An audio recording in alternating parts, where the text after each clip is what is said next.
আজকে তোমাদের সাথে শেয়ার করব দুর্দান্ত এক রেসিপি। গরম ভাতের সাথে এই রেসিপি থাকলে আর কোনো কিচ্ছু দরকার হবে না, এটা আমি তোমাদের কথা দিচ্ছি। স্বাদে গন্ধে ভরপুর এই রেসিপি।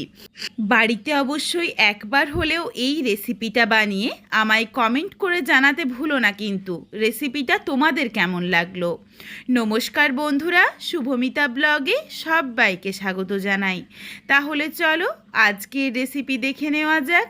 তবে রেসিপিটা কেউ স্কিপ করো না, স্কিপ করলে আমি কি পদ্ধতিতে রেসিপিটা বানালাম বা কখন কখন কোন কোন মশলার অ্যাড করলাম যাতে রেসিপির স্বাদ ও গন্ধ আরও অনেক গুণে বেড়ে গেল, সেইগুলো যদি তোমরা মিস করে যাও তখন হয়তো রেসিপিটা খেতে এতটা ভালো হবে না। এখানে আমি প্রথমেই একটা বেশ বড় সাইজের ঝিঙে নিয়ে নিয়েছি। পুরো খোসাটা ছাড়াইনি, অল্প অল্প খোসা রেখে কেটে নিচ্ছি। আর দেখো বেশ একটু বড় বড় করে টুকরো করছি, তার কারণ একদমই নরম ঝিঙে খুব যদি ছোট টুকরো করা হয় তখন কিন্তু একদম গলে যায়। ঝিঙেটা কাটা হয়ে গেছে। এরপর আমি কিছুটা পরিমাণে একদমই নরম কচি কচি দেখে পুঁই শাক নিয়েছিলাম। পুঁই শাকগুলো এই গোটা অবস্থাতেই গোড়ার দিকটা ফেলে দিয়ে ভালোভাবে ধুয়ে নিয়েছি, কাটার পর আর ধোবো না। এরপর একদমই দেখো বেশ একটু ছোট ছোট টুকরো করে পুঁই শাকগুলো কেটে নিচ্ছি। গোড়ার দিকের ডাঁটাগুলো বেশ একদম সরু সরু করে কেটে নিয়েছি, আর পাতাগুলোও কিন্তু বেশ একটু ছোট ছোট করেই টুকরো করেছি, তার কারণ সহজেই তাহলে গলে যাবে। আর পুঁই শাকটা তো একটু দেরিতে দেওয়া হবে, তাহলে কিন্তু সেদ্ধটা ভালোভাবে হয়ে যাবে। পুঁই শাকটা দেখো পুরোটা কেটে নিয়েছি, কাটার পর আর ধুচ্ছি না, ভালোভাবে কাটা হয়ে গেছে। এরপর এখানে আমি বেশ কিছু সবজি নিয়েছি। তোমরা চাইলে কিন্তু তোমাদের পছন্দ মতো আরও যে কোনো সবজি অ্যাড করতে পারো, তবে আমি যা যা সবজি দিয়েছি এই সবজিগুলো অবশ্যই দেওয়ার চেষ্টা করো। ঝিঙেটা দেখো একদম নরম, আর অনেক ঝিঙে তেতো হয়। এই যে মুখের অংশটা তোমরা দেখছো, এই মুখের অংশটা একটুখানি জিভে যদি লাগিয়ে দেখো তাহলেই বুঝতে পারবে যেই ঝিঙেটা তেতো হবে সেটা কিন্তু ওটা তেতো লাগবে, সেই ক্ষেত্রে সেই ঝিঙেটা ফেলে দিতে হবে। আর কিছু সবজি নিয়েছি, বেশ একটু বড় বড় করে কেটে নিয়েছি। কুমড়ো একদমই দেখো ছোট ছোট করে টুকরো করেছি। আলু, তার কারণ আলুটা শক্ত সবজি, সেদ্ধ হতে সময় লাগে। আর নিয়েছি কিছুটা পরিমাণে বেগুন। এই সবজিগুলো কেটে ধুয়ে পরিষ্কার করে জলটা ভালোভাবে ঝরিয়ে রেখেছি। এরপর এখানে বেশ কিছুটা পরিমাণে মাছের তেল আর মাছের ডিম একসাথেই ছিল, এটা নিয়ে নিয়েছি। পটকাটা ফাটিয়ে নিলাম, আর এদিকে দেখো মাছের তেলটা পরিষ্কার করে নিচ্ছি।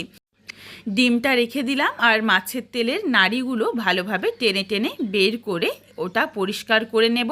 আর ছোট ছোট টুকরো করে কেটে ধুয়ে নিয়ে জলটা ঝরিয়ে নেব।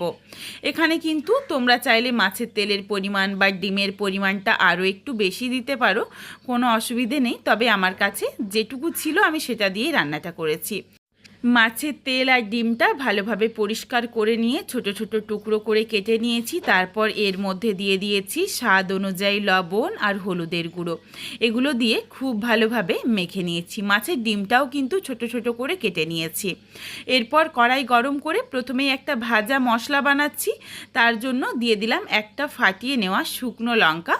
লঙ্কা দিয়ে নাড়াচাড়া করে কয়েক সেকেন্ড একটু ভেজে নিয়েছি। এরপর দিয়ে দিলাম 1 চামচ পরিমাণে 5 ফোড়ন। গ্যাসের ফ্লেম লোতে করে কিছুক্ষণ সময় নিয়ে নাড়াচাড়া করে হালকা লালচে রং ধরিয়ে ভেজে নেব।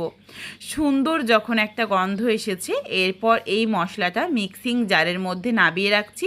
এটা ঠান্ডা হয়ে গেলে মিহি করে গুঁড়ো করে নেব।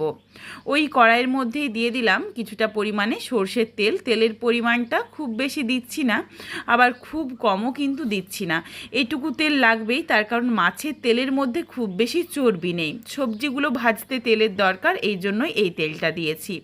তেল গরম হয়ে যাওয়ার পর দিয়ে দিলাম ফোড়নে শুকনো লঙ্কা, তেজপাতা আর অল্প পরিমাণে 5 ফোড়ন।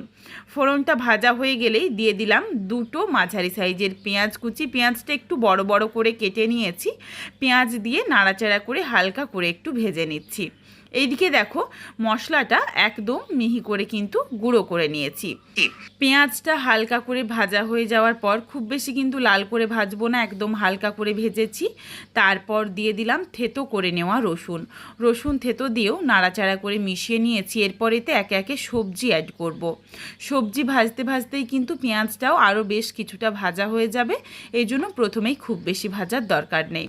এরপর প্রথমেই সবজির মধ্যে দিয়ে দিলাম আলু আর কুমড়োটা বেশ একটু বড় বড় করে কাটা রয়েছে, আর আলুটা ছোট ছোট টুকরো করা রয়েছে।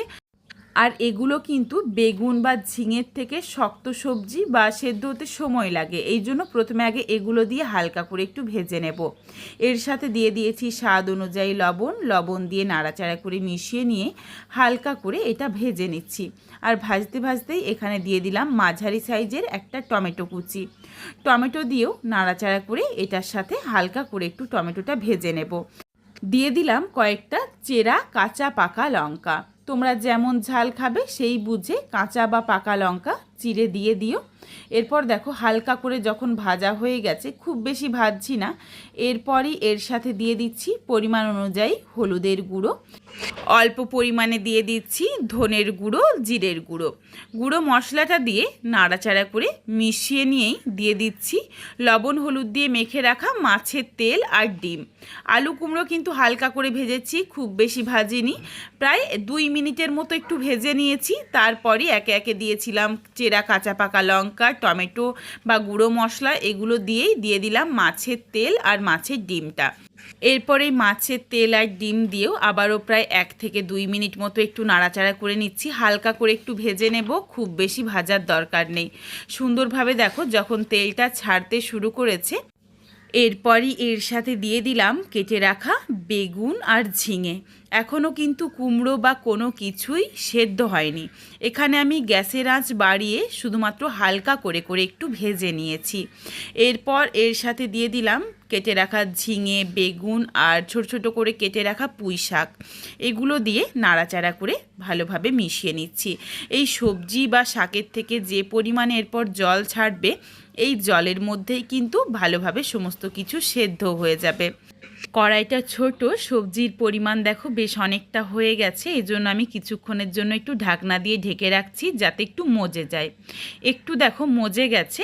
এরপর এখানে হালকা করে একটু নাড়াচাড়া করেই দিয়ে দিচ্ছি স্বাদ অনুযায়ী লবণ দিয়ে এরপর ভালোভাবে মিশিয়ে নিয়ে ঢাকা চাপা দিয়ে সময় নিয়ে রান্নাটা করে নেব, যতক্ষণ না অবধি ভালোভাবে সবজিটা সেদ্ধ হয়ে যায়। গ্যাসের ফ্লেম লোতে করে এরপর ঢাকনা দিয়ে রান্নাটা করে নিচ্ছি। আর এই অল্প মশলা দিয়েই এই রান্না খেতে কিন্তু দুর্দান্ত স্বাদের হয়। আবারও দেখো হালকা করে একটু নাড়াচাড়া করে ঢেকে রেখে দিয়েছিলাম, এরপর বেশ অনেকটা জল ছেড়েছে আর সুন্দরভাবে কিন্তু একদম সবজিগুলো মজে গেছে।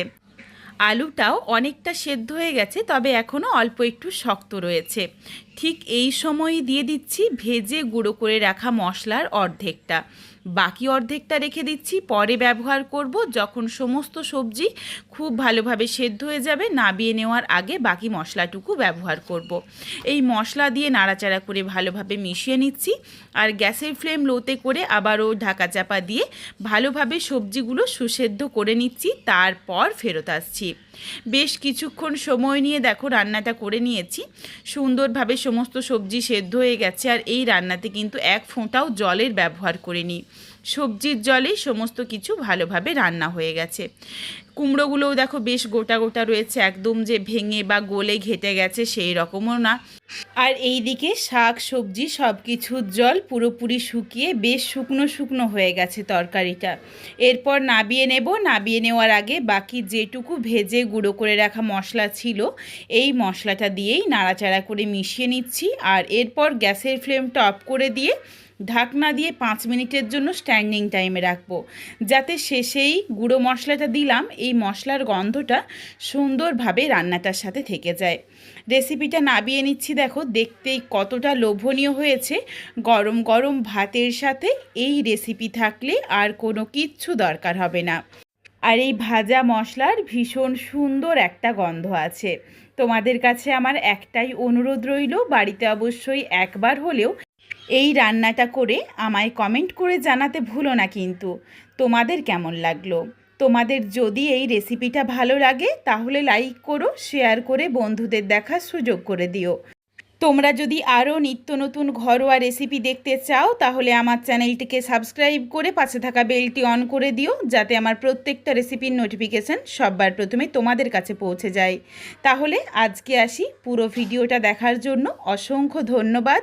সবাই ভালো থেকো, সুস্থ থেকো, আবারও শীঘ্রই দেখা হচ্ছে নতুন রেসিপির সাথে।